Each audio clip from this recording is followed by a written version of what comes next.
I've never really had a childhood. My biological parents were into drugs and alcohol. The physical abuse was something that also was an issue.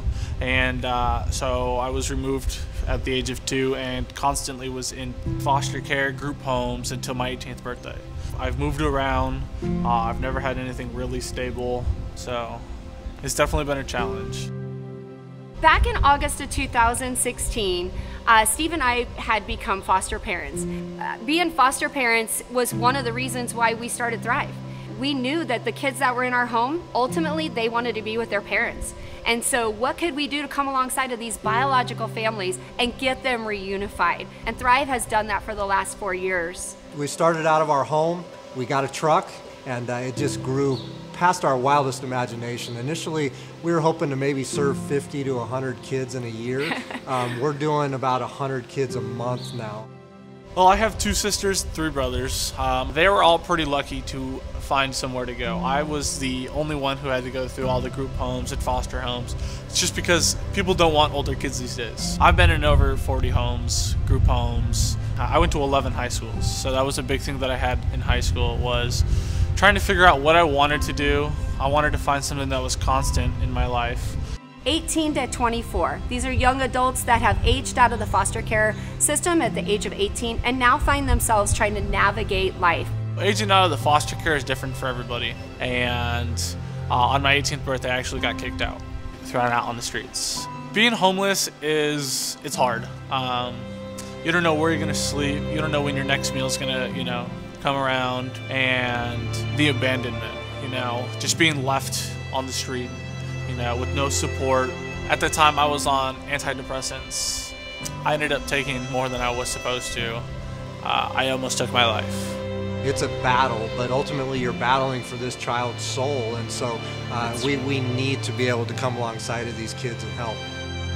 My first interaction with Thrive, I actually met Terry at her office. Anthony came in. Someone brought him from a church off the streets. He had been on the streets for months. He was hungry. He needed a shower. I was scruffy, had a long beard.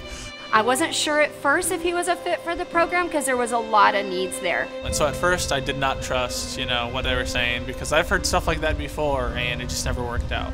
We had him come back in for a second interview, and at that time I really felt in my heart that this is where he needed to be. And then I came for my second interview, and that's when everything changed, because a week later I was moved into one of the houses. We run 5 transitional homes that they can live in and live into up to a year. And I've been there since, and it's going on 7 months. And I'm back in school. I was introduced to Dream City Church by a couple members and by Terry and Steve. And I got super involved here right away. I went to the Tribe Men's Retreat up at the White Mountains, and that was a great experience. I met a lot of amazing people there. They do start to look at Steve and I as kind of their parental figures. I always joke around with Terry, and I'm like, Terry's just got that mom vibe. She cares for everybody who's in the program. I finally have somebody I can, trust, and somebody I can go to when I need help. In this crisis right now, he's been delivering food to other aged out kids. He just comes into the warehouse. He's Johnny on the spot. Whatever we need, he's there. I'm really glad that I'm able to help people and be a part of Thrive and definitely make a positive impact. Part of Night of Dreams that we do with the Dream Center and Thrive is that we pick one person in our program that is going to be our award recipient, just to see the progress that he had made, not only in our program, but spiritually and the way that he's just really progressed. He was just a natural fit to receive that award.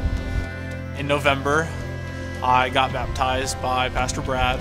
Honestly, Anthony was nervous that Brad was even going to be able to get him back out of the water. And it was probably one of the best feelings I've ever had, I felt like a new person, and I believe that I am. And he couldn't wait to take pictures with his certificate and share with all of us. He wanted a picture with everybody showing what he had done. In the Bible, it says that the Lord died for us, and I truly believe that. With him dying on the cross for us and then being resurrected on the 3rd day, it definitely takes a different meaning for me than it probably would for, other individuals, because he's helped me get through so much. Anthony is starting to resurrect who he is in Christ.